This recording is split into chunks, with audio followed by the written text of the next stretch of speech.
Assalamualaikum warahmatullahi wabarakatuh.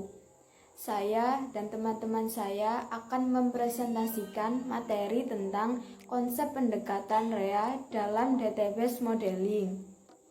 Perkenalkan, nama saya Anissa Bisa Fitri dengan NIM 1903020074 dan dua teman saya yang bernama Nur Afifah Awalia dengan NIM 1903020076, Zeni Rahmawati dengan NIM 1903020126.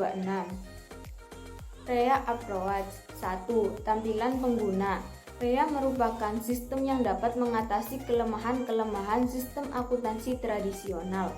Sistem ini didasarkan model basis data tradisional dan lebih berorientasi pada peristiwa dan bukan pada akun. Dengan demikian, para akuntan modern diharapkan mempunyai sifat-sifat yang responsif, proaktif, dan dilengkapi pemahaman akan pendekatan REA, kemampuannya, serta fleksibilitasnya, guna tertentu untuk memenuhi pekerjaan yang diberikan padanya. 2. Model REA. Model REA adalah kerangka kerja akuntansi alternatif untuk permodelan sumber daya, peristiwa, pelaku perusahaan yang sangat penting dan hubungan di antara mereka. Adapun permodelan REA adalah sebagai berikut. A. Resource atau sumber daya ekonomi.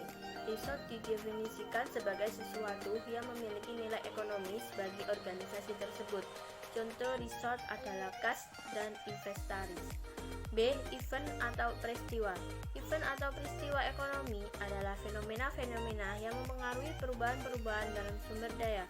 Contoh peristiwa operasi dan peristiwa informasi. C. Agen atau pelaku. Pelaku atau agen ekonomi adalah berbagai individu yang terlibat dalam sebuah peristiwa ekonomi. Contoh pekerja produksi, pelanggan, dan pemasok. 3. Keuntungan modal REA. 1. Operasional yang lebih efisien. 2. Peningkatan produktivitas. 3. Keunggulan kompetitif. 4. Analisis nilai rantai. Analisis rantai nilai digunakan untuk membedakan antara aktivitas utama dan aktivitas pendukung. Aktivitas utama yakni aktivitas yang menghasilkan nilai bagi perusahaan, sedangkan aktivitas pendukung yakni aktivitas yang membantu aktivitas utama. 1. Aktivitas utama ini terdiri dari A. Inbound logistik atau logistik lingkar dalam, B. Operasi atau operation, C. Outbound logistik atau logistik lingkar luar, D. Pemasaran dan penjualan, E. Pelayanan atau servis. 2. Aktivitas pendukung terdiri dari A. Infrastruktur perusahaan, B. Sumber daya manusia, C. Teknologi. Developing REA model atau disebut sebagai pengembangan model REA. Sebelum mengembangkan model REA, berbagai peristiwa harus diklasifikasikan sebagai berikut. A. Peristiwa operasi. Peristiwa operasi yaitu aktivitas yang menghasilkan barang dan jasa. B. Peristiwa informasi. Peristiwa informasi yaitu aktivitas yang berhubungan dengan pencatatan, pemeliharaan, dan pelaporan informasi. Dan terakhir adalah peristiwa keputusan atau manajemen.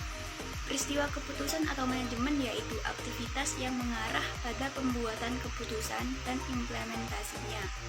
Tahap-tahap dalam mengembangkan model REA dibagi menjadi 5.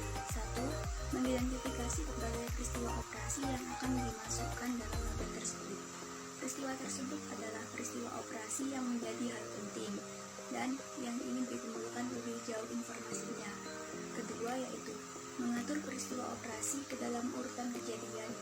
Peristiwa operasi yang telah diidentifikasi kini perlu diatur dalam urutan terjadinya. Tahap ketiga adalah mengidentifikasi berbagai sumber daya dan pelaku yang dilibatkan di tiap peristiwa operasi. Sumber daya dan pelaku untuk tiap peristiwa operasi harus diidentifikasi. Dan tahap keempat adalah mengidentifikasi berbagai hubungan antara sumber daya, peristiwa, dan pelaku. Dan tahap terakhir adalah menetapkan hubungan entitas dengan menetapkan kardinalitas ke semua hubungan entitas tersebut. Terima kasih, sekian presentasi dari kelompok kami, kurang lebihnya mohon maaf, dan wassalamualaikum warahmatullahi wabarakatuh.